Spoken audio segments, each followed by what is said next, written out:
Okay, it's a great pleasure to have Professor Mengxing Ye from University of Utah to speak here today. Mengxing got her PhD degree in physics from University of Minnesota under the supervision of Professor Andrei Chubukov, and then she worked as a postdoc at KITP, and now a professor at Utah. Over the years, Mengxing has worked on many types of quantum materials, ranging from Kagome metals, twisted barrier graphene, K-type materials, some other quantum spin liquids, and high temperature superconductors. And today she's telling us about the more formal aspect of her work. Let's welcome. Yeah, great. Yeah, thanks, Liu Jin, for having me. Hi, everyone. It's my great pleasure to share with you about our recent progress and efforts to understand how to bosonize a Fermi surface when there is a magnetic field. And these were a series of works done in collaboration with Yuxuan Wang, who is a faculty at University of Florida. So to begin, I want to use this opportunity to make a small advertisement for our PhD program. So I'm at University of Utah, and now I'm looking for motivated graduate students who are interested in quantum materials and the strongly correlated electron systems, and study the series of them. And if you are interested in these directions and also want to enjoy the beautiful neighborhood of Salt Lake City, please feel you are very encouraged to consider applying for our PhD program, and you can find more information on my website. And by the way, this background is a picture I took last year when I visited the mountains, just a 30 minutes drive from the city. Okay, yeah, let's get back to the physics. So to begin, let me first give you a very basic overview of the orbital magnetic responses. And I hope to convey to you that while it sounds a very conventional, a very old subject, there are actually still things we can try to understand better. And there are also more profound things for us to understand. So let's consider a very simple setup. Consider a magnetic 2D electron gas or 2D electrons and apply a magnetic field perpendicular to it. And we know from classical mechanics that the electrons will undergo these cyclotron orbits. And here I draw the cyclotron orbits and inside the bulk, so they can finish a closed orbit. And while the electrons on the boundary will go along the surface, the boundary. And if you add up the contribution of magnetization from both the bulk and the edge, you will find that classically the magnetization has to vanish because of the cancellation between the edge and the bulk. So any magnetization, from this orbital motion of electrons, has to come from the quantum mechanical effects. And we can quantify them by computing the thermodynamic potential in the presence of a magnetic field. And let's consider the semi-classical regime. So where this cyclotron energy is much smaller than the chemical potential. So that means below the chemical potential, we can fill in many Landau levels. And then let's ask what is the response or what is a magnetization we can extract from the thermodynamic potential. So if we take the derivative of the thermodynamic potential, the oscillatory part of the thermodynamic potential, we will get this oscillatory magnetization. And it appears when the temperature is much smaller than the energy spacing of the Landau levels, the cyclotron energy omega c. And as you can see here, I plot the energy as a function of magnetic field, and we can see this oscillator behavior. And if we increase the temperature, so this oscillation amplitude can be smeared due to the thermal fluctuations. And as we further increase the temperature, we will get this very smooth curve. And that is for 2D electron gas that is quadratic in the B field. And this gives us the magnetic susceptibility, which is like second order derivative in B. And also for some like bands with barrier curvature that spontaneously breaks time reversal symmetry, we can also get the magnetization at linear order in B. So these are all like response theory. And the point is that once we obtain this thermodynamic potential, we can get the quantities we want. And very interestingly, when there is a magnetic field, we can get oscillatory behavior. And here I want to understand the oscillatory behavior, which is a quantity that is most mysterious to me. So let me use this very simple like LK formula for 2D electron gas to explain why it is an interesting quantity. So this oscillatory part of the thermodynamic potential can be like written into like two parts. So this part is the cosine part. We can see that this phase depends on the ratio of the Fermi surface area and the magnetic field.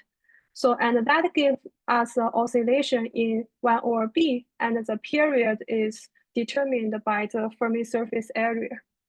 And interestingly, this oscillation like period is a universal quantity.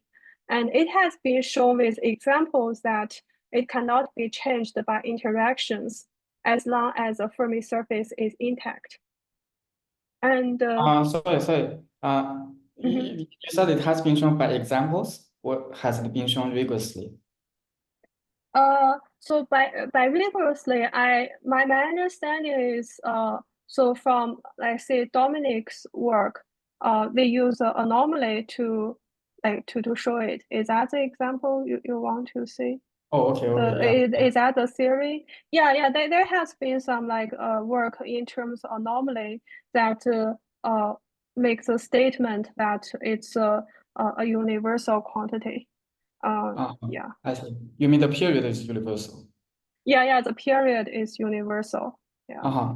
So then what about the prefactor? Is the prefactor a consequence of a particular dispersion of 2D electron gas? Yeah, I think it will depend on the particular dispersion, but it's actually a quantity that is like depend strongly on the like fluctuations near the Fermi surface.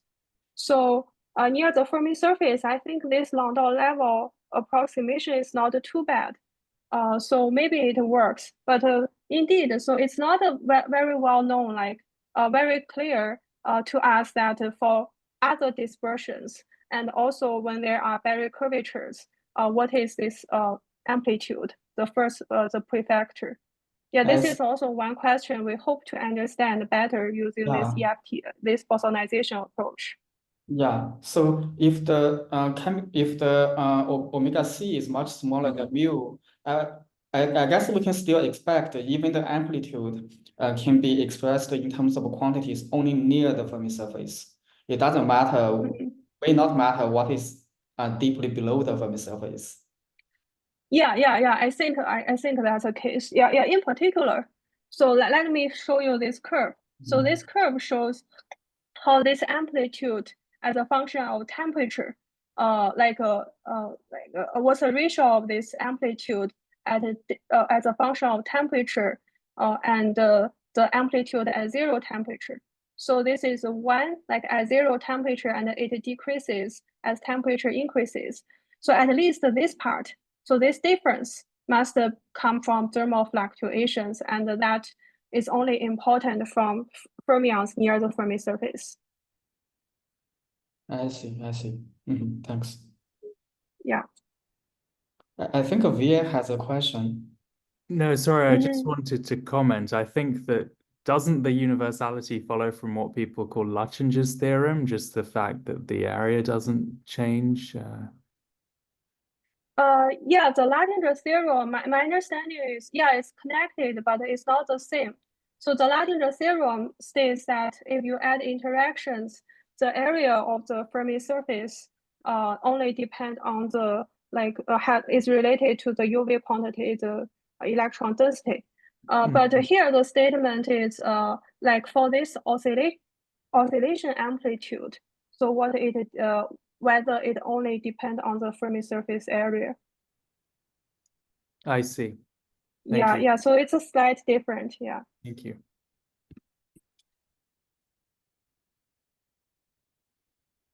Yeah, yeah. I hope to convey to you like later using this EF hour approach that so why it only depend on the Fermi surface area. Yeah. Um. Okay. So here now we are about at the oscillation amplitude. So for this equation is obtained for like a 2D free electron gas. When we add interactions, if we consider a Fermi liquid, it turns out the correction to the LK formula is very trivial. We just need to replace the mass to the effective mass in this cyclotron energy. However, when we consider like strongly correlated Fermi surface, say the non-Fermi liquid or marginal Fermi liquid, recent work shows that the amplitude as a function of temperature will like have different scaling behavior, exactly due to the fluctuations near the Fermi surface. So just to make sure, about this result related to Fermi liquid, Mhm. did people derive the LK formula just within the Fermi liquid theory by focusing on the Fermi surface? Uh, yeah, yeah. So, let think. Right, right. So what people did is they calculate this thermodynamic potential, and it turns out it can be written in terms of the Green's function and the self-energy. And they just calculate these quantities explicitly. I see. And Uh-huh. and for the self-energy, but you know that if you capture a Fermi liquid in terms of Green's function and self-energy, you already assume that it's near properties near the Fermi surface. Uh-huh. So this calculation is assuming that the effective mass is a constant around the Fermi surface and Yeah, yeah, right, right, there's no barrier right. phase. For no, they only consider the quadratic band. Oh, they also assume Galilean invariance. Yeah, right. If there's Yeah. no Galilean invariance, then what happens?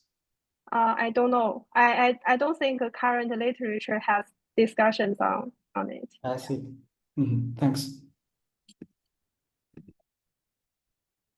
Okay. Yeah. So, well, we have a lot of understanding of quantum oscillation for this like a simple like quadratic band. However, when this quantum oscillation has been used widely in experiments when we study quantum materials, for example, we can use this oscillation period to extract the area of the Fermi surface, and on the other hand, this like very old quantities still give us a lot of puzzles. So besides the question that Liu Jun asked, that I totally agree, like how to generalize it to interacting topological bands. So there are also very big puzzles in this community. For example, why we can see quantum oscillations in some insulators such that Kondo insulator and excitonic insulators. And also in some iron-based superconductors, people have seen like new frequencies that depend on the difference of Fermi surface areas. So you can see that all these questions are related to how to understand this magnetic response when there are strong correlations. And so in this talk, I'm not going to like address any of these questions. So instead, I want to show you an effective field theory approach to study a Fermi surface in a magnetic field. And hopefully it can incorporate interactions and also the quantum geometrical properties of a Fermi surface like in a economic way. So that's a like hope we have, and currently we also have some progress. We think it's working in a good direction. So first, let me like explain why we want an effective field theory, and also what kind of effective field theory we want to get. And to begin, let me like review the standard approach to get the magnetization oscillation that I showed earlier. So if we have, like we start from a parabolic band, and we know how to solve the non-interacting problem, and it gives us this bunch of Landau levels. And we know that at each Landau level, we have a number of degenerate states determined by the ratio of the total flux to the system over the magnetic flux, the flux quanta. And also each the energy spacing of the Landau levels are omega c. And then what we do is we project the interactions or thermal fluctuations or include the thermal fluctuations like near the chemical potential. And then we can like study find the magnetization oscillation that only depend on parameters near the Fermi surface, like the quantum critical scaling from the non-Fermi liquid and effective mass for the Fermi liquid. Well, this approach works okay for interactions plus parabolic band. It turns out it's very challenging to proceed with this approach when we consider interacting topological bands in a magnetic field. And the reason is because we don't know how to solve the spectrum and wave function for a topological band in a weak magnetic field very efficiently. So in the literature, what people do is they either take a semi-classical approach, which is challenging to be generalized to the strongly correlated case, or they try to find more efficient approach to solve a topological band in a magnetic field. And if we want to get some analytical understanding, I think a new method is needed.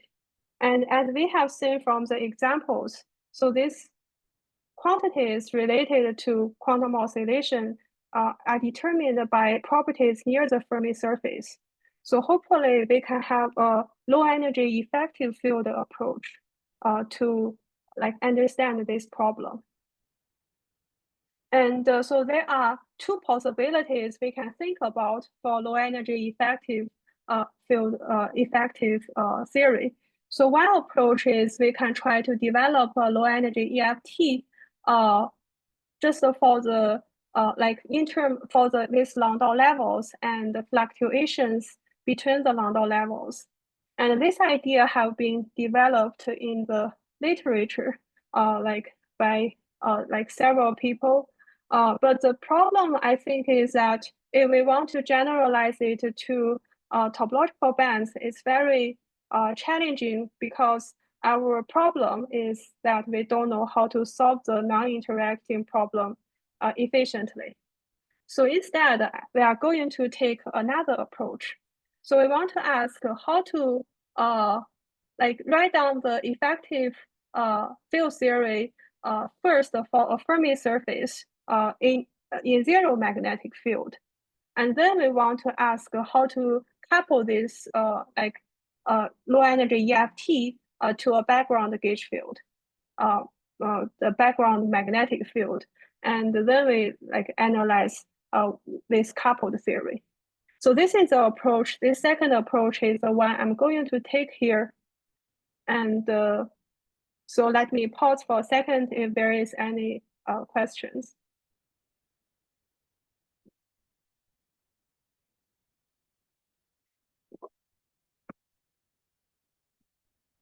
Okay, so So let me start with introducing the effective theory for like a Fermi surface at zero magnetic field. So let's start with just simple free electron gas. So we know that we can describe this like electron like this parabolic band by its Fermi surface. And here I draw the Fermi surface with a Fermi like momentum PF. And we know that the ground state distribution function is 1 inside the Fermi surface and 0 outside the Fermi surface.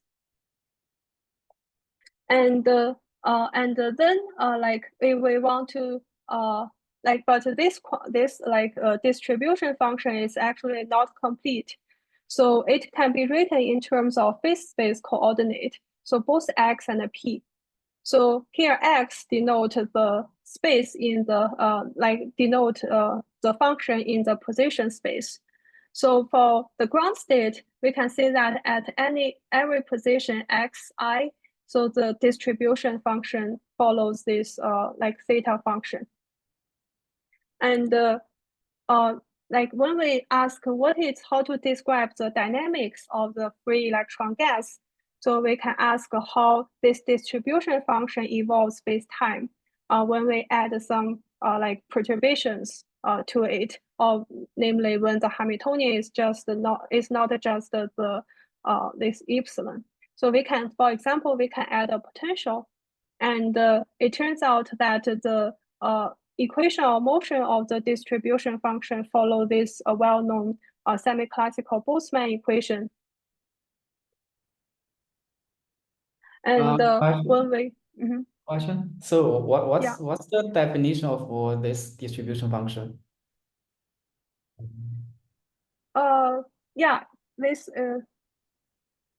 is essentially defined as like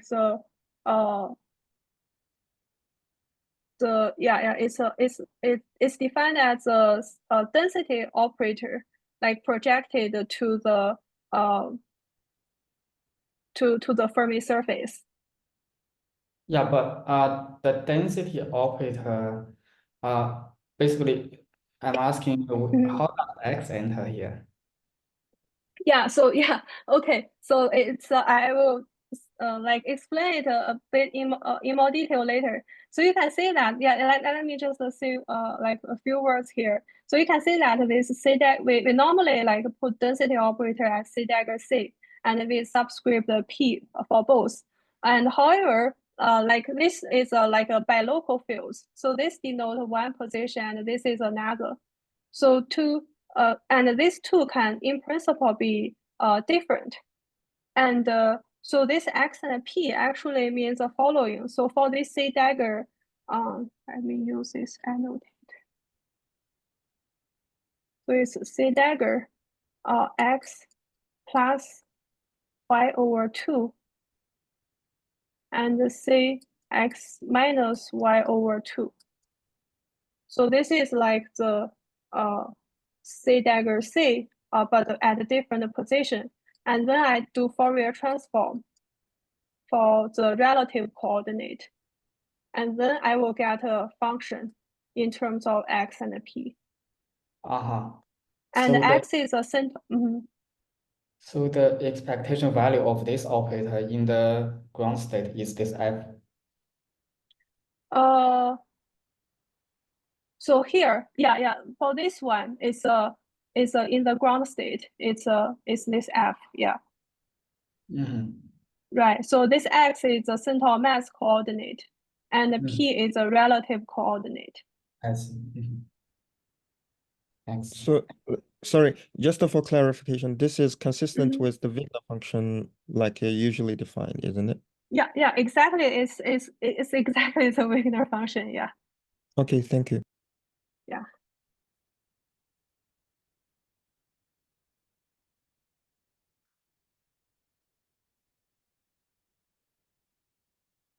Okay.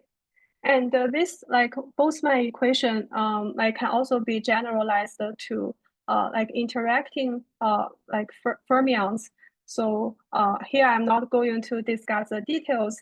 And just want to say that the philosophy or the idea is that when we add interactions, so we don't have a we don't have a particle, but we will have a quasi-particle, and it has many properties same as like free electrons, meaning that it has a pole in its Green's functions. And for that case, we can also formulate the Boltzmann equation by taking into account the these interactions. And the question we want to have address is how to develop an effective field theory for the Fermi liquids. And so this effective field theory should be able to give us this Boltzmann equation I described. And in the literatures, there have been like multiple and very long-term attempts to construct a bosonized EFT to describe the fluctuations of the Fermi surface, whose equation of motion is a Boltzmann equation. So in the earlier days, people have used generalization to the 1D bosonization by separating the fermion on this Fermi surface into patches. And for each patch, we can formulate a 1D bosonization, and then we can try to match the patch. So this approach sounds really very difficult for me. And then recently there have been a very interesting proposal led by Dan Song's group in Chicago. So I will use DDMS to be short for this work. They developed an exact nonlinear bosonized EFT. In this talk, I'm going to follow this the derivation achieved by them. Can I just ask one high-level question? So why do you need to go all the way to bosonized EFT to get the Boltzmann equation? Doesn't it just follow from the operator equations of motion for that thing you wrote down, the C dagger C? So you mean why? Yeah. Why do you need to go all the way to field theory when you have this object C dagger C that has dynamics that you can derive? If I want to ask, so let me see if that's a question you ask. So if I want to ask like how to get this Boltzmann equation, I don't really need to bother with developing an EFT. So my goal is actually the opposite. Maybe I should make it clear. My goal is to develop to know what is an EFT for the Fermi surface. Like by EFT, we mean that the fluctuation, like in terms of fluctuations near the Fermi surface. And my logic is that this EFT should be able to reproduce the Boltzmann equation. Okay. Thanks. Because like at the beginning, I say that I hope to get a low energy EFT, and then we can couple it to the gauge field. Okay. Yeah.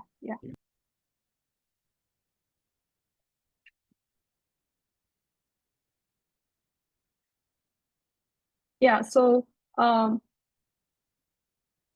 right. So let me just make what I said like in words be a little bit more concrete. So we start with a collisionless semi-classical Boltzmann equation, and where this bracket is the classical Poisson bracket, and we know that to solve this like semi-classical equation of motion, we can this is a solution.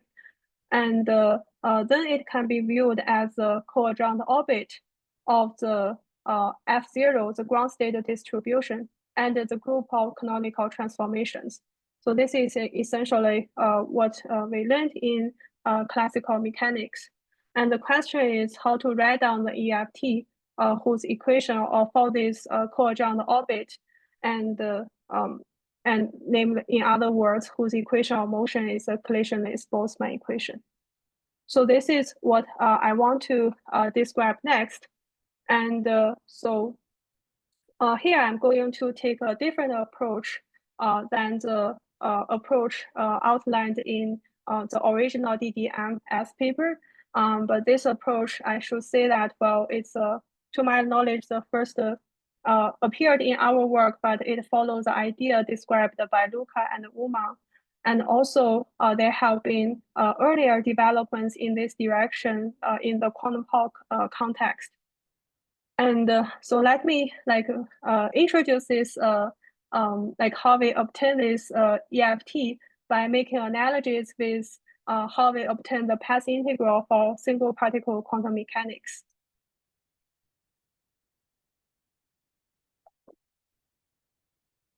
We know that in quantum mechanics, if we want to obtain what is the transition amplitude from one state Qi to another state Qf under this time evolution, then we can partition this time slice from 0 to capital T, partition this time to small slices. And at each slice, we insert an identity written in terms of the the summation of the Hilbert space of the Hilbert, all the states in the Hilbert space. So it's the same here. So here, one thing we want to compute what is the transition amplitude from the ground state Fermi surface, back to the ground state Fermi surface following this time evolution. And for simplicity, let's just consider a quadratic Hamiltonian.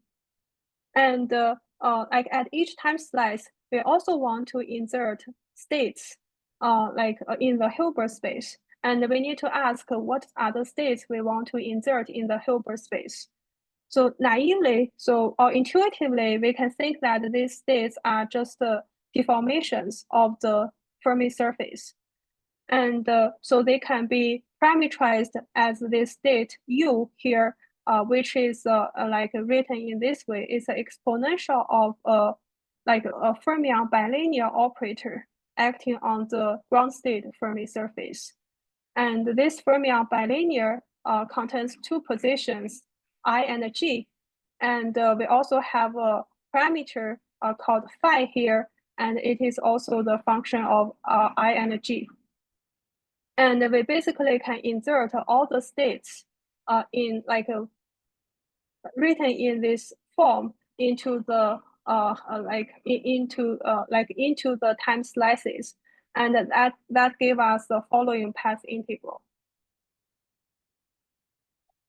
And next we want to. So here, when you say 1 is equal to this quantity, you really mean the projector into a sector with a fixed particle number is equal to this quantity. Right, yes. So because the logic, the argument is that the Hilbert space we are talking about is a Hilbert space that can be reached by the Hamiltonian, and this Hamiltonian preserves the particle number. So that's why we only need to consider this type of states. So do you mean you can show that the integral of this U is indeed the projector? The integral of this U, I didn't show it explicitly. Yeah, so by show you mean that okay. So are you yeah? I mean, can you prove this equation 1 is equal to this integral?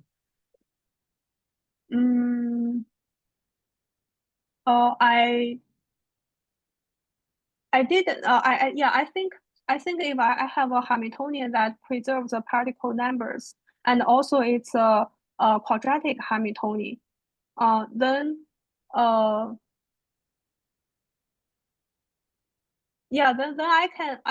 cannot say I prove, but I can use a group theory argument to show that these states are the only states that sit in the the red representation. So but This is not saying that the integral is really 1, right? Okay. So by saying that this is certainly not all the states in the Hilbert space. Yeah, but if maybe that's why you are concerned. If I only consider states with a fixed particle number, are you using something like the Shu lemma or? Well, if Liu let Jun, me. Perhaps I can give a clarification, Liu Jun. Here is not a projector. Here just means all the U forms a complete basis, and there is a proper measure has been absorbed in the functional, like a D square bracket in that. Yeah, what is this measure? This you can show that this is a hard measure. So yeah, if I consider if I have like a set with case like sets, then let me consider discrete lattice. If I have case sets, then this particle this Hamiltonian can only like generate states that are like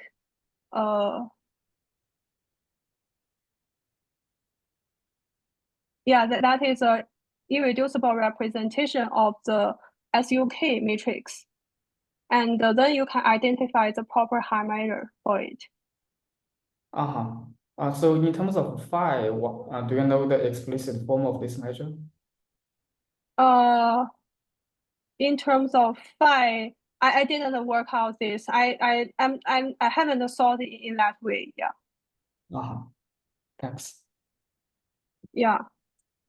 But I want to say that if I consider additional like interaction terms, this is not a correct construction. So it only works when we have just like this bilinear term in the Hamiltonian.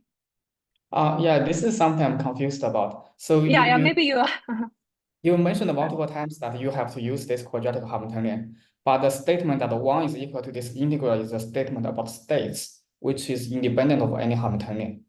Why do you have to refer to Hamiltonian?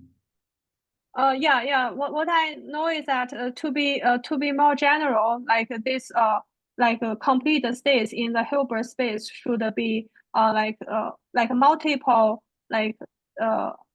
product of this exponential. And so this exponential kind of generate like a particle Hall excitation, and we can also have another like term that generate another particle Hall excitation. So if you like this is a like complete Hilbert space, and and that's the only complete Hilbert space for a Hamiltonian with particle Hall symmetry. But it turns out if I consider quadratic Hamiltonian, those other like states are not relevant. So like we cannot see those states, transitions between those states. So that's why we only consider this one.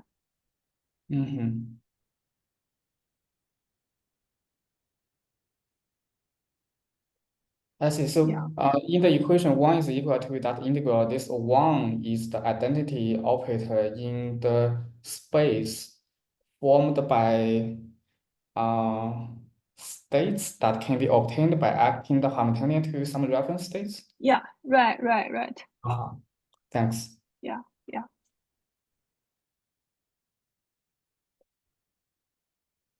Okay.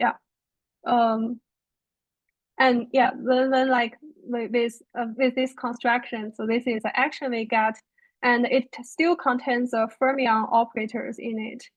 And what I want to do next is to get rid of these fermion operators. So by just making use of the like how fermion operators acting on states, we can it turns out we can get rid of the fermion operators and write down this action in terms in this form.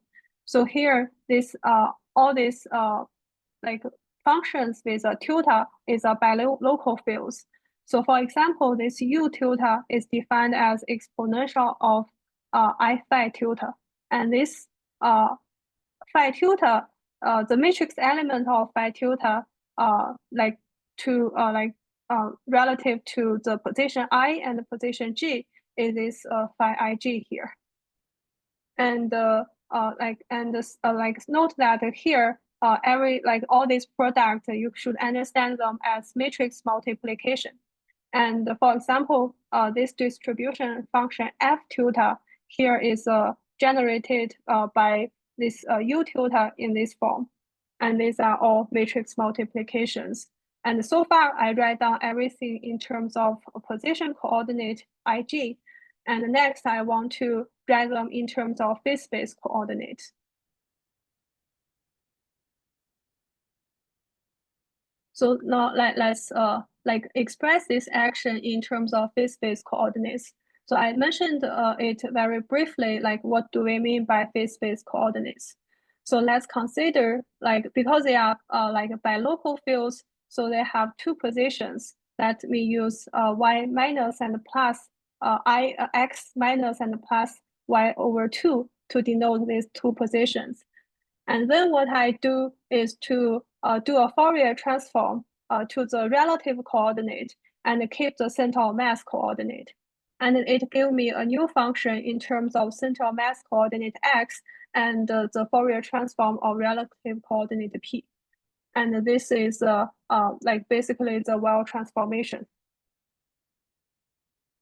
And in this phase space coordinate, the matrix multiplication of say two bilocal fields A tilde and B tilde can be written as a Moya product, which is in this form. And here this star is called the Moya product, and you can see that it can be very looks quite complicated, meaning that it contains infinite order of derivatives in this product.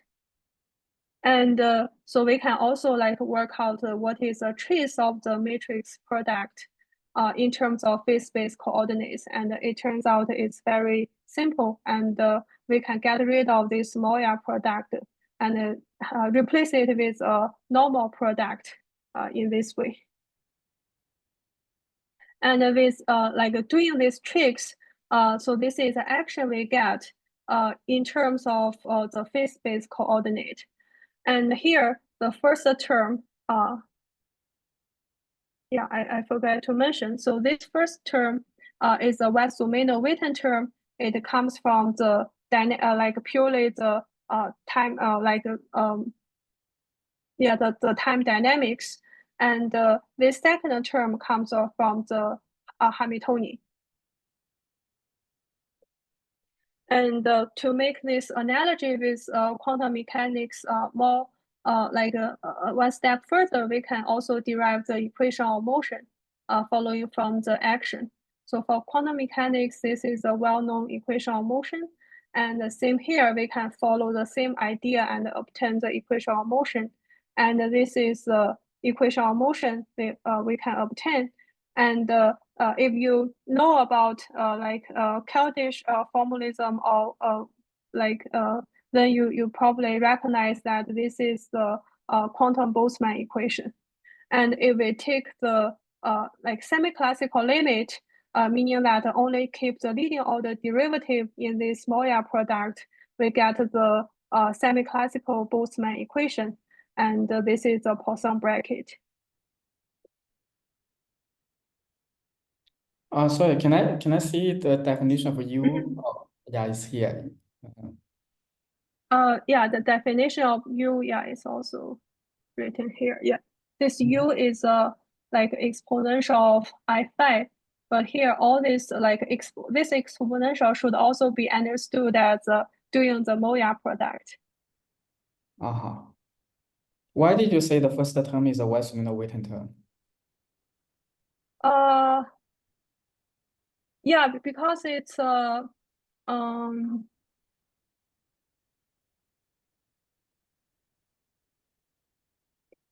that's a question I don't know how to understand, how to explain, how to say properly.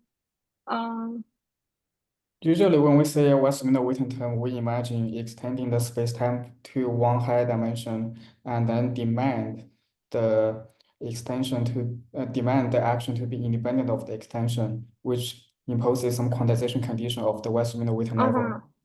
What's the analog? Yeah, here, right. I see what Yeah, I have the same question. So this term looks like the term that when you do gauge transformation for non-abelian gauge theories, and also you do time evolution for for matrix Hamiltonian theories, then you will get this term. I think for Wess-Minor term you will have 6 U's here, but you have only 2. So yeah, I'm wondering why this term is Wess-Minor term.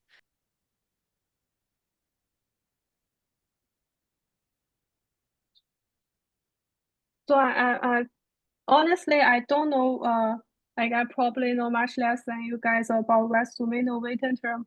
So my understanding is that if you get what like the extension Liu Jun said, can I say that basically if we like follow a time evolution, so we can capture like this like a path like over the time, then we can get a phase term like from this action. And then we say that that's a Wess-Minor-Witten term. So this is an analogy I learned from just the coherent like path integral for the spins for a spin. I see. It's somehow the thing that imposes the commutation relation. Right, yeah. So for the spins, like the commutation relation, like basically like tells us that if we evolve in time, then we will pick up a phase like in this block sphere, right? So if we have a block sphere and if we evolve with time, we pick up this phase. And here, my understanding, so this is essentially the same thing as a spin. So you can also say similar structures. And so this one also like comes from the commutation relation of the of the bosonic field. So does the action depend on F0? Yeah, it depends. So right, so this F0 is here, and yeah, it depends. If you expand it, probably you will see. Yeah. I will show you like one example when it like depend on very strongly on F0. I see. Thanks. Yeah. So at least you can say that it depends on F0. Yeah. From this like let's not like expand this U like in terms of the phi field. And if we can also gauge fix this phi, and it turns out, so we can write this phi in terms of the position x and also and only the angular coordinate of the Fermi surface. And then we can expand and take the semi-classical limit, and this is the result we get. So you can say that this there is a PF here, the Fermi momentum, and that one can come from the distribution function.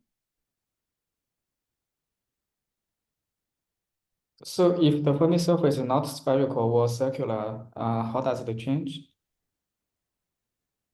That's a good question. That's also one question I want to understand, but so far I don't have a good answer. I think very likely we can still parameterize, we can still do the gauge fixing and get some angular coordinate, but now it will depend on also on like get an angular right. We can I think we can also like parameterize it with just the theta, but there will be some measure like depend on the length, like the length, the Fermi local Fermi momentum. Yeah, but that's also one question I try to see, but now I don't have good answer to it. Thanks. Okay, so And this is an action that was found by DDMS when we expand to quadratic order in phi. And there are also higher order terms that are not included here. So the point I want to make is that this turns out to be very efficient when we want to compute the response function. For example, we can ask what is the like a response function, what is a density correlation function? And for density operator, the fluctuation of density, it turns out it can be obtained as a gradient of phi in position. And if you plug in this relation into this density correlation, you will find that it can be obtained by just the quadratic term in the action. So in contrast, if we want to calculate this quantity in terms of fermions, we need to do a loop integral. So this is like one demonstration that this bosonized EFT may make some calculation of response functions more much easier. And however, so when we want to like use this action to calculate orbital magnetic responses, it is more challenging. So the reason is because the magnetic field is not perturbative. And so it does more dramatic thing to the EFT. So next I want to like discuss like how to couple the EFT with a background magnetic field.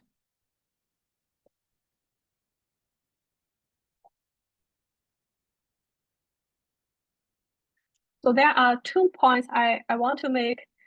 So first, the dynamics should be governed by quantum Boltzmann equation, even if we are looking at a weak magnetic field.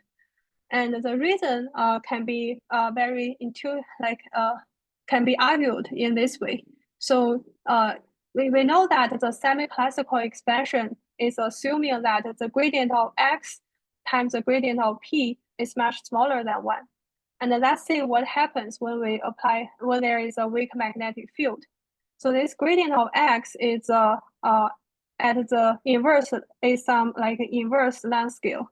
And you can like intuitively say that it is roughly the inverse of the magnetic length, which is like square root of b. And on the other hand, this gradient of p, it's some length scale, and it's roughly the cyclotron radius, and that is like proportional to kf times lb squared. And if you put them together, you will find that in the weak field limit, this product actually is much greater than 1.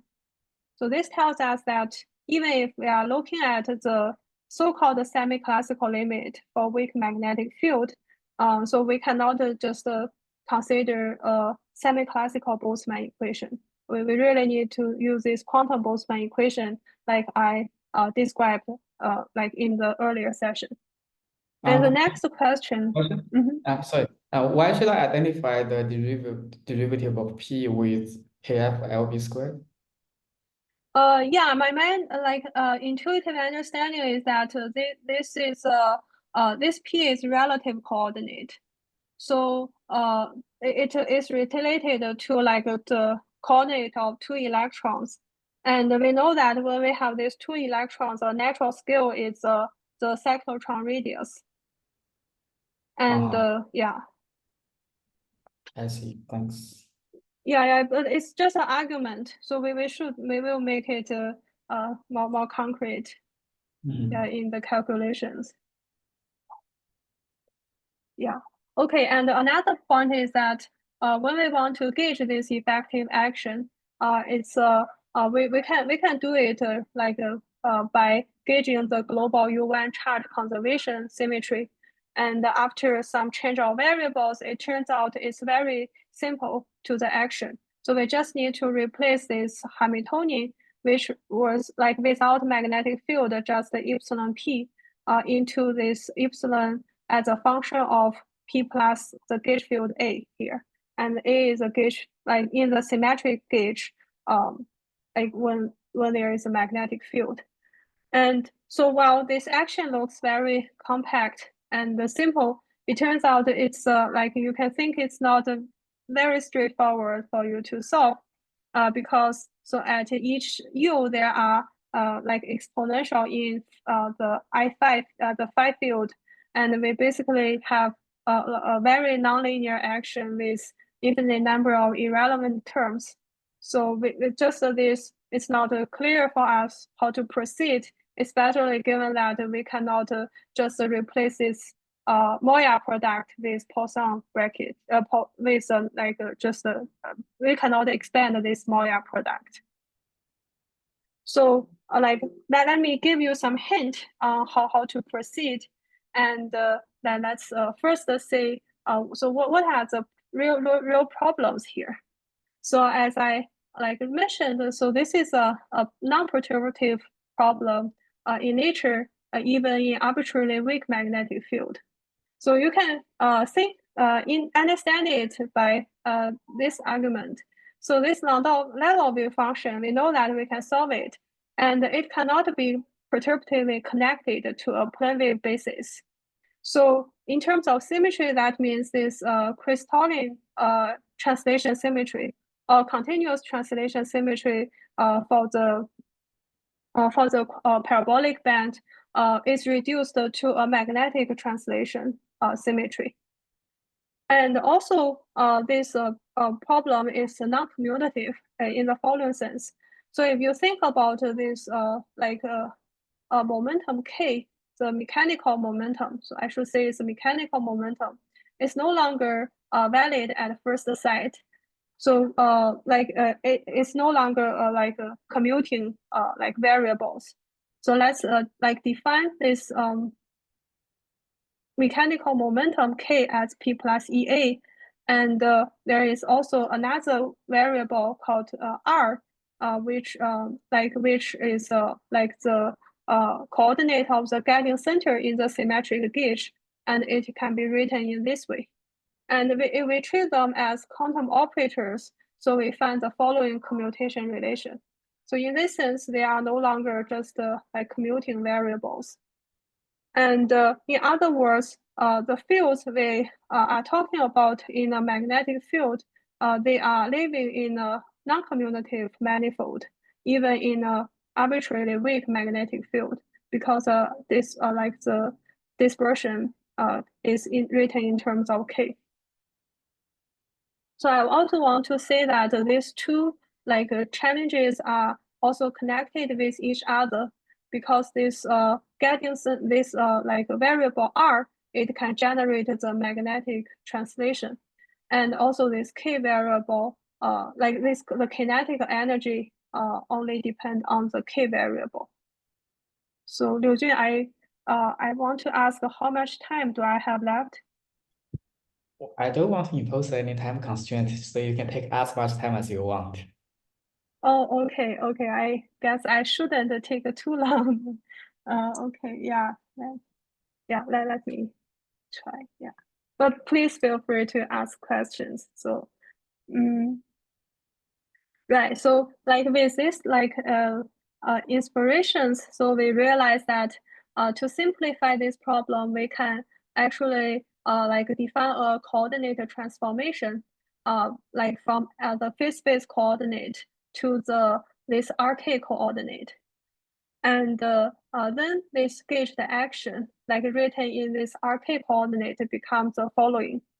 So like you can see that the dispersion of the only depend on the k coordinate, and for this reason the ground state distribution also only depend on k, but the fluctuations are written in terms of u depend on both k and r.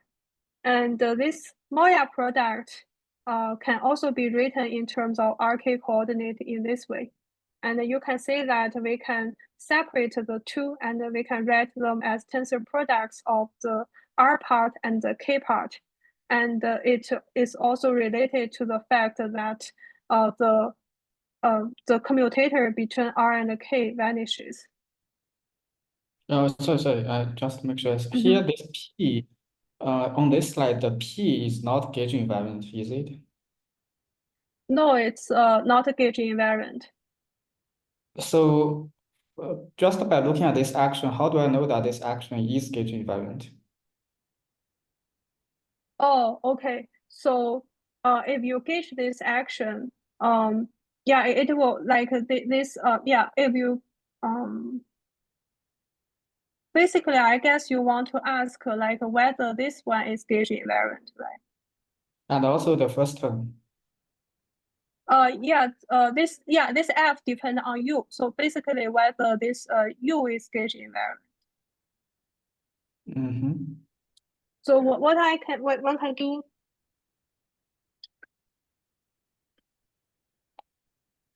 is that we can yeah, we basically the gauge yeah, let me see. The gauge yeah, under the under like this U1 gauge transformation. So what we do is that we the final result is that we will like replace P with P minus partial like gradient of lambda, and the gauge transformation is defined as e to the power I lambda, the U1 gauge transformation, and then right, so yeah, at the beginning, so we let me think. I'm a little bit forget what.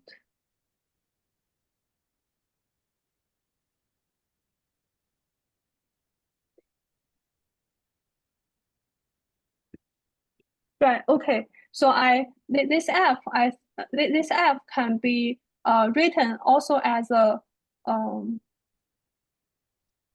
sorry.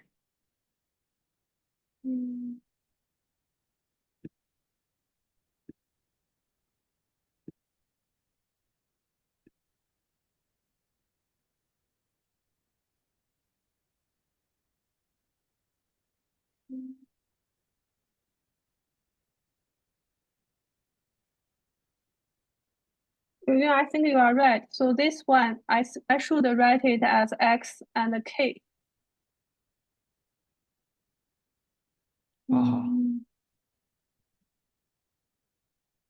Yeah, so because I did some like coordinate transformation and make it a little bit like weird now.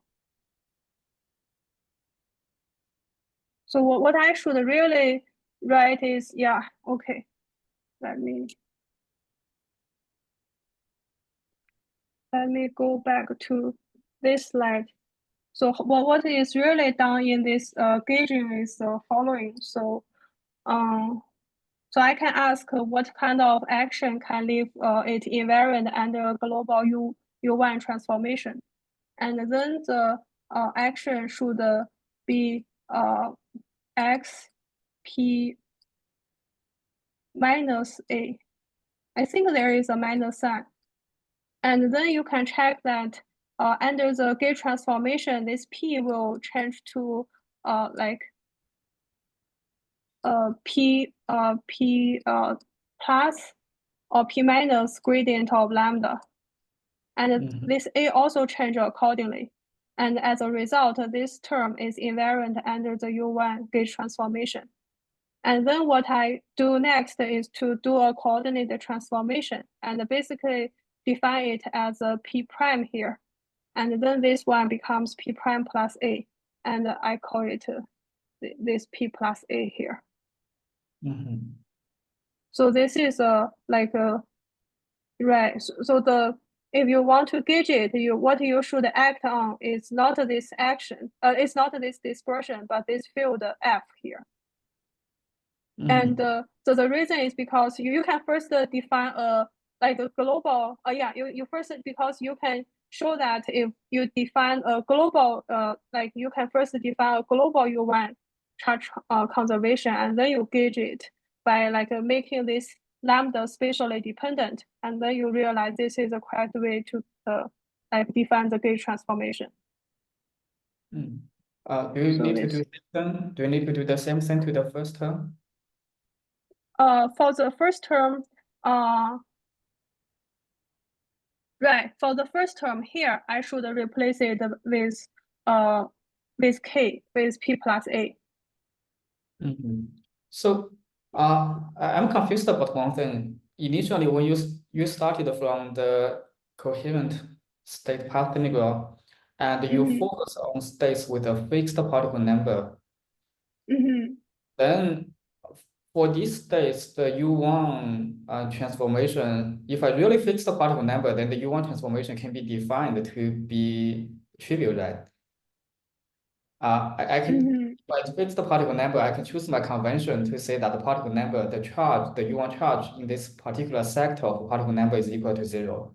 So the U1 charge conservation symmetry has no action. If you really fix the particle number, then if from this point of view, when you do gauging, is this what one should do? Maybe a more basic question. Before gauging, what is the electron operator in this theory?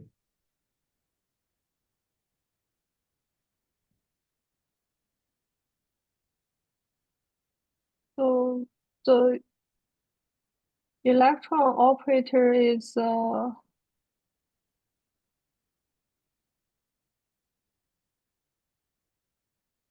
here in this action, the fundamental field is that phi. So in terms of phi, what is the electron operator? Is it just e to the I phi?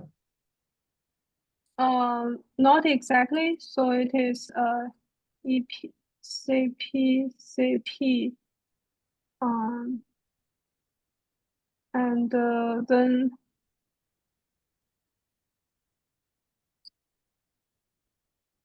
yeah, it's a density operator. Yeah, it's basically the trace of the density operator, and then you can find that it is this one times F P, like integrating over P. I'm asking about the electron creation operator. Oh, electron creation operator. Yeah. So here there are two separate questions. So for electron creation operator, it's not written in this action. So it's not e to the I phi. So e to the I phi it's not e to the I phi. E to the I phi gives you the particle hole excitations. So the one thing is that this action doesn't have the electron, like single electron creation operator or annihilation operator. Because you fixed the particle number. I think we cannot say that because it's fixed the particle number. So if it fixed, we don't include the process that have particle hole excitation so far. But in principle, in the full quantum theory, I do have electron creation operator. If I have a theory is about to capture the physics, I should be able to know what is the electron creation operator, right? Right. Yeah, that's also one thing that I don't like, or I think one should understand better about the Coadjoint-orbit approach. So far, I think this action doesn't really have the electron creation operators. But I want to warn you one thing you may feel concerned later. So while I construct the action for fix the particle number, so we didn't do it accurately. But we say that we can consider a grand canonical example, namely that we can add the chemical potential and fix the chemical potential. And so we didn't include the physical process that change the particle numbers, but we count all states with different particle numbers. So we have included that part into the action, so not implicitly here. Yeah. If you do that, then in principle, you should have the electron operator, creation operator. Right. So if I just say I count the states in different particle number sectors, I don't have the electron operators. But indeed, I think to completely understand the theory, so we should know how to write down the single particle like operator. I'm actually not sure I agree, because the Boltzmann equation doesn't have that operator, right? The Boltzmann equation always has a creation and an annihilation operator. So yeah, I think if the goal is just to describe the fxpt, then maybe you don't need to. Yeah, if you only describe the f for, then maybe you don't need it. But there are other physical quantities which is not described by f, like the RPS spectrum. I see. Well, then that's exactly Duncan. Sorry for the interruption. I mean, exactly the electron operator is what Duncan like constructed in his paper for one-dimensional system. But in the most bosonization formalism, because of the conservation, like all the excitations are described in terms of the particle-Hall pair excitation sectors. So presumably, like the Klein factor will drop out at last. So in 1D, the electron operator is described by Duncan's work. I'm not sure whether it's the case. I mean, here it's a non-trivial construction. Perhaps we can rescue whatever defects here, but I guess you will see it will factor out, and like the most important excitations comes from the like density type excitations. Some physical like the RPS spectrum, they are just not density correlation function. One has to understand the electron creation operator in order to understand the RPS spectrum. So I'm not. Yeah, or like if I want to ask like how to generalize it to non-Fermi liquids. So in that case, like in the conventional approach, so we can calculate the Green's function, and even for that case, it's not clear to me like how to proceed without like knowing about the single particle, like how the single particle operator acts. But I heard like maybe Uma, they have some answer to this question already. I see. Thanks.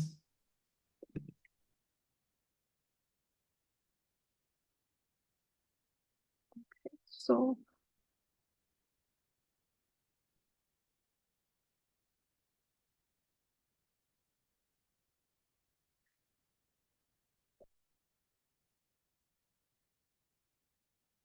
okay, yeah, so this is like the simplified action we have. So why I say it's a simplified is because it turns out that we can make use of like we can separately study what happens to the r coordinate and the k coordinate. So first thing you can say is that this r coordinate, it doesn't like determine any dynamics like any like this kinetic energy. So as a result, so this system has a symmetry. So it's in other words, the system has a symmetry, which is a magnetic translation symmetry. And it turns out we can make use of this fact to integrate over R, while it appears it looks quite complicated in this this Moya product. And the result, I'm not going to discuss it in detail, and just want to say that the result is that it will give us the Landau level degeneracy. So the basic idea is that, so at the operator level, so the R doesn't appear in the like Hamiltonian, means that they commute with each other. And like in terms of coordinates in this field theory, so we can show that there are no couplings between any physical observables, including the distribution function labeled by different eigenvalues of the magnetic translation generator. And then we can make use some like very simple techniques in non-commutative field theory, and also use properties of this magnetic translation to rewrite this action only in terms of the k coordinate, the physical momentum.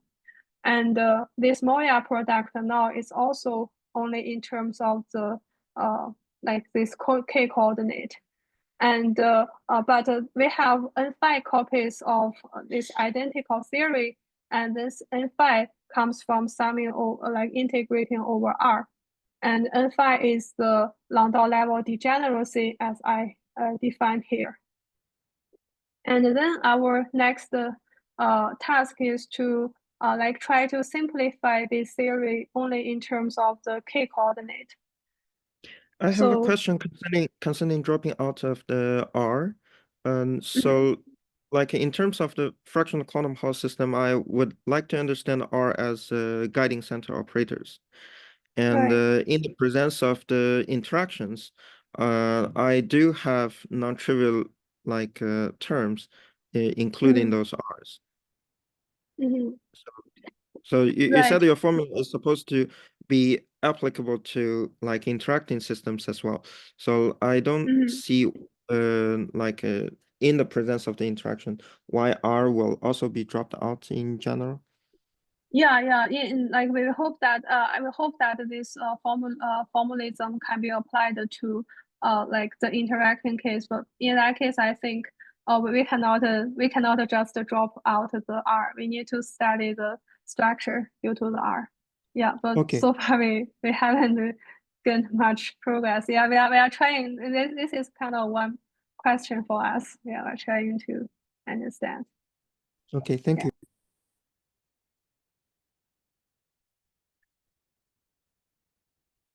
And then like let me like show you how we can understand this simplified like action. So here we can use make some semi-classical expansion in the K coordinate. So here let me like just write down the term in the exponential, and then we can estimate that it will depend on B over the square of the like Fermi momentum, and you can like find that it is proportional to omega c over mu, which is much smaller than 1.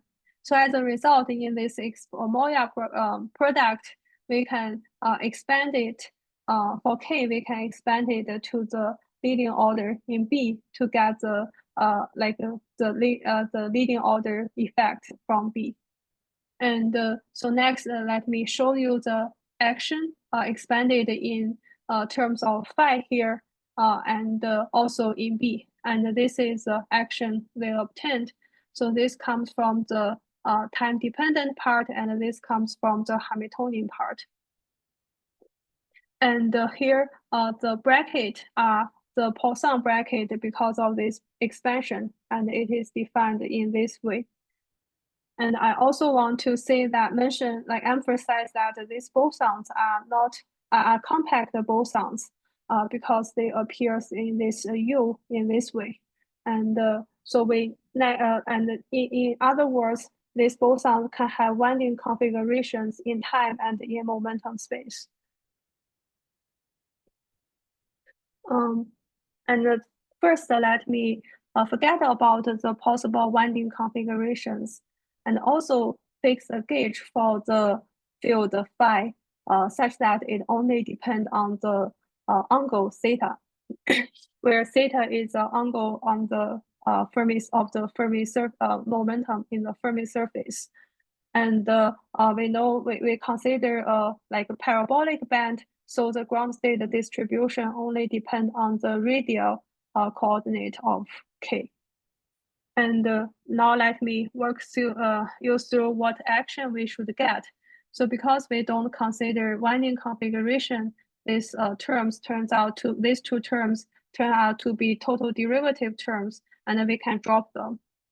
And for this the second term, like quadratic in phi, so we can like flip the Poisson bracket and get this term, and it turns out to give us some non-zero contribution.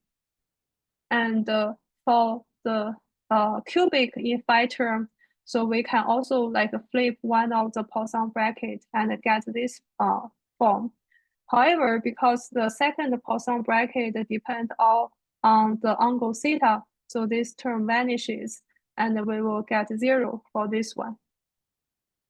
And for the Hamiltonian term, following the same argument, we will find that the cubic term and the higher order terms vanishes exactly for quadratic dispersion. But if we consider cubic dispersion, we will get additional terms from the like nonlinear terms in phi from the dispersion. And now let me like just write down what we get for the quadratic dispersion. And this is a chiral boson action. So you can see that this is, you can see that we have n phi copies of the chiral bosons. And now let me give you some physical intuitions of this action. So on the one hand, we can see that we can take a semi-classical picture.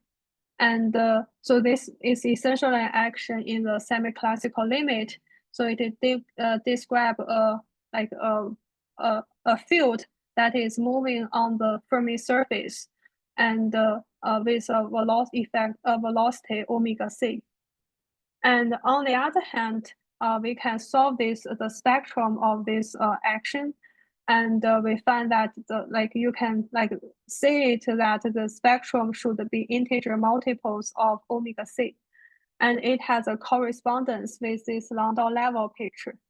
So in the Landau levels, we feel like if we ask what are the particle Hall excitations of the Landau levels, so we can say excite this electron to the empty Landau levels, or excite this electron to the empty Landau levels.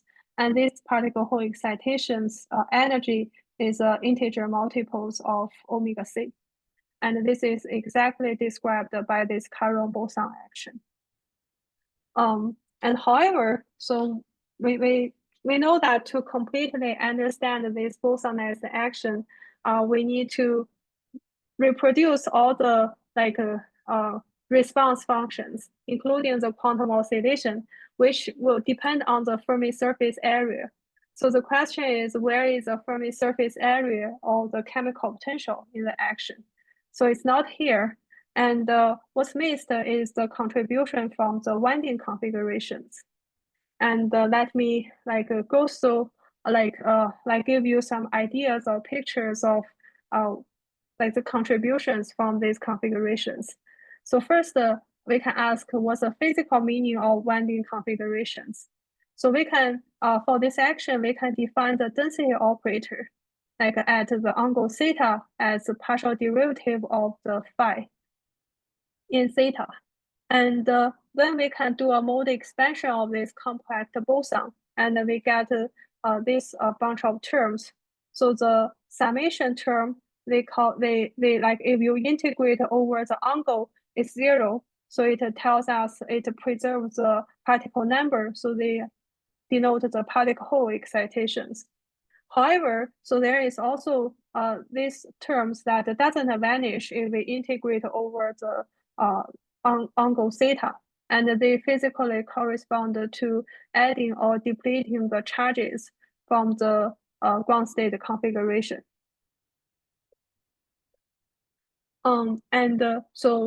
And now let's include, and these are also the 0 modes because they doesn't they have angular momentum 0. And now let's ask what are the contributions to the action from these winding configurations of 0 modes. So it turns out that this action, the winding configuration contribute to the following term in the action. So I'm not going to explain the second term, but for this first term, you have seen it from the previous action. So it's a product, it's a total derivative term, and it's a product of the distribution from ground state distribution function and the time derivative of phi. And so then this term, when you integrate over the Fermi surface, it will give you the Fermi surface area. And now we can plug in this 0 mode winding configuration into the action, and this is the action we obtained in terms of Q and P here. And the first term comes from the total derivative term, and so this its coefficient is mu over omega c, and you can also like see it as depending on the Fermi surface area over another like momentum scale. And so this one is just the action for a particle moving on a ring, and we can like integrate over the coordinate q, and that will give us a constraint that p has to be an integer, and this is a partition function we get from integrating from this zero mode action. And here this delta as a function of mu over omega c basically is a fractional part of mu over omega c. And as you can see here, so this action should be, this partition function should be oscillatory in this quantity. So in other words, it's oscillatory in 1 over b. Sorry, can I ask a question? So yeah, sure. Mu is chemical potential? Yeah, mu is a chemical potential, right? So mu over omega c is dimensionless. Right, yes. And p here is also dimensionless? Yeah, p is also dimensionless. Then how do the first it's an integer. How do the first two terms have the same dimension? Did you mean q dot?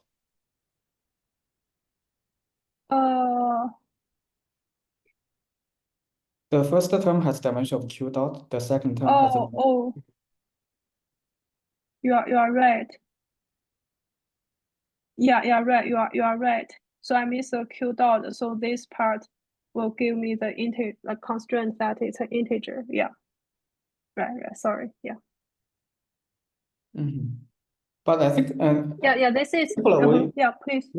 Maybe a simpler way to see that p is an integer is just to look at its definition, right? Phi is equal to q plus p theta and so on. Theta is angular variable. So theta actually, theta and theta plus 2 pi should be identified. So p should be an integer. Oh, you mean looking from here, right? Yeah, so e to the I phi and e to the I phi plus 2 pi is the same thing. And theta plus 2 pi also the same thing. This already requires p to be an integer.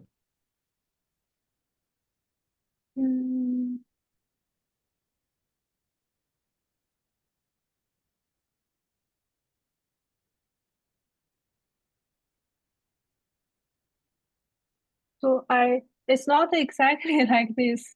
So if we like integrate out this q, so the constraint we get is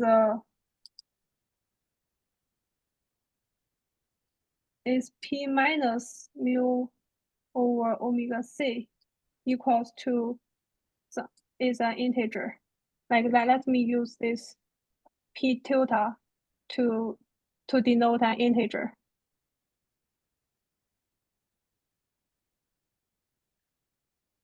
And then what like actually this p here should be this p tilde. So what did I miss when I said the previous argument? What did I miss in the previous argument? So your previous argument is that because it's e to the I phi. Yeah, you said phi is an angular variable, and here theta is also an angular variable.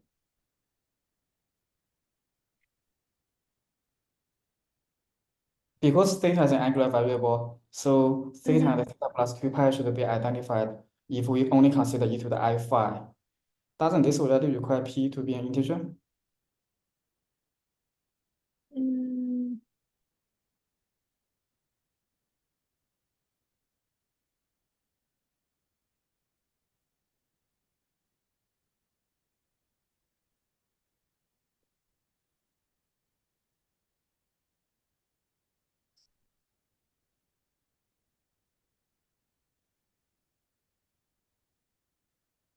So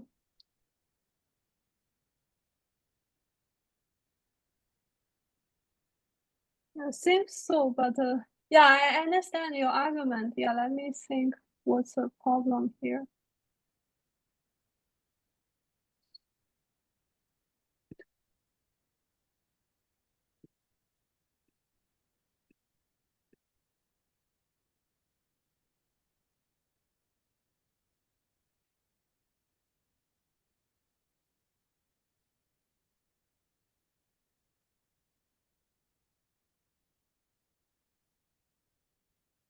Yeah, sorry, I don't have a good answer. Let me think about it and get back to you. Sure, thanks. Yeah.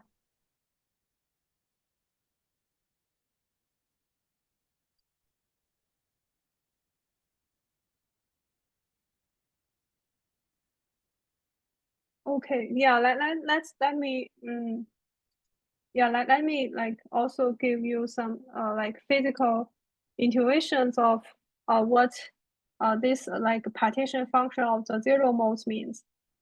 So here, so this is a Landau level picture we showed, and we can put a chemical potential and ask, given we have this chemical potential, what is the energy cost when we add or deplete electrons, like relative to the ground state configuration, the ground state. And this energy cost is essentially described by this part of the partition function. And we can say that so it like it depends on where we put the chemical potential because because as we vary the chemical potential, the energy cost would be different. And this explains this dependence in omega over mu over omega c. And so from this like adding the both the winding contribution from the winding configuration and the and also the oscillatory contribution, so we can reproduce the exact LK formula, and also that naturally give us the oscillation, magnetization, diamagnetic response, and the specific heat, etc. And so the last, let me give you some outlook of like what we think, what is our like our idea to generalize this EFT machinery for a generic band in a magnetic field. So the procedure we hope to achieve is that given the band, like a bunch of bands, we can ask how the interaction and also the magnetic field project to a given band near the chemical potential or given bands near the chemical potential of our interest. And this band does not necessarily have to be parabolic, and so it can have some, like the Fermi surface can have some non-trivial shape. And so this requires us to understand how to incorporate the interaction effect of the block wave function and also the shape of the Fermi surface into the theory. So we are still working on it. And here I want to give you some picture of how we think about the effect of the block wave function, like using a approach of band projection. So we can try to, like, we can start from a matrix Hamiltonian, like after the gauge, the coupling to the gauge field, this is a Hamiltonian in the matrix. And then what we can do is to start diagonalize this Hamiltonian into the diagonal form. And then we can ask how this energy of dispersion of the band A like depend on the dispersion when we don't couple it to a magnetic field. I define as zero, epsilon of 0 here. And it turns out that to the leading order in B, so this effect can be obtained, like captured by a change of coordinate from K to K minus this quantity. And here this A depend on the is obtained from the block wave function. It's essentially the connection like in the momentum space. And also there are higher order terms we can calculate systematically from this band star diagonalization. And with this like a new coordinate, we can show that the winding configure it has a like the winding configuration is corrected by a term that depend on the total Berry phase enclosed by the Fermi surface. And I think this result has been obtained earlier using the semi-classical approach. And we can also like capture it here.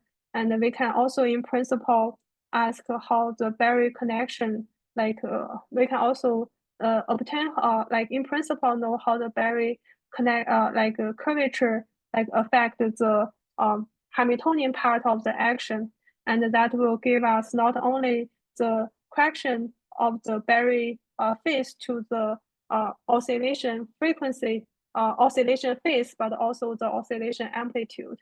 And this is a work Yuxuan and I are like doing recently. And also, so I want to like point out like a duality of this weak field Fermi surface theory with a strong field with a quantum Hall edge theory in the strong field limit. So some of you who know about the quantum Hall effect probably have found that. So it's very similar to the chiral boson in the in the real space describing the edge state of a quantum Hall droplet. And so this can be made like quite like precise by building a connection between the like Moya product of in terms of K for the weak field limit, and also the Moya product in terms of X projected like X coordinate in the strong field limit.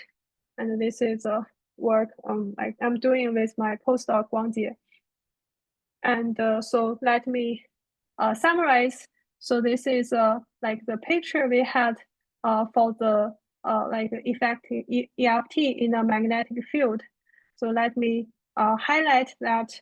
So from it, we can like match exactly the partition function solved like using the Landau levels for the free electron gas. And we also like demonstrated the topological origin of the quantum oscillation. And lastly, so I want to highlight that we can construct this bosonized EFT without solving the fermion spectrum in a magnetic field. So this gives us a hope that we can generalize it to like more interesting cases. And with that, yeah, thank you for your attention and questions. Thank you for the very nice talk. Any other questions?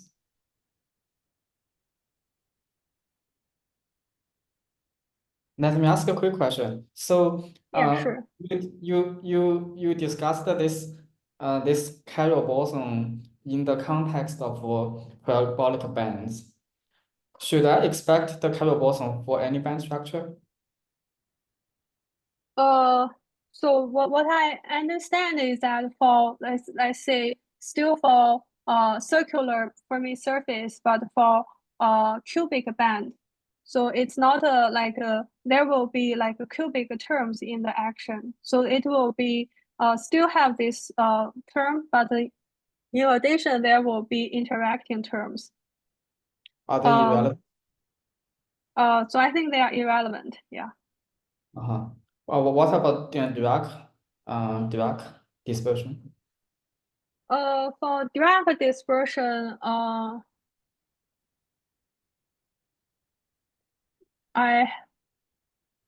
so I haven't looked at it. I thought it's irrelevant as well. But there is something I didn't think very carefully about. But one thing is that we need to put the chemical potential well above the Dirac point. Yeah. Yeah. So it cannot. It seems to me it can only see the deviation from this equal Landau level spacing perturbatively. So essentially, the reason it's it's a chiral, like if it's a free chiral boson, that means the Landau level spacing are like the same. And if its other dispersions, the Landau level spacing are different, and that effectively will give us the high order terms. And also with direct fermion, there's also the Berry phase. Yeah, there's a Berry phase. I didn't check the direct fermion, but I think there are it should be able to be captured by the Berry phase I showed, like using the band projection. Okay, thanks. Any other questions? One quick one. If you have multiple bands, does this approach capture interband coherence and tunneling and things, or? So by multi-bands, you mean that there are also multi-bands near the Fermi surface? I wonder, is that within the scope of this approach, or because you're choosing a slow temperature, you never have to worry about? I think we need to worry about it, but then when we do the band projection, we need to project to multiple bands, and then this very like connection is also the non-abelian ones. Yeah. So we need to do some modifications to it. I think it seems to me it's hopeful that it like for this it can be done. Okay, thank you. Yeah. Any other questions?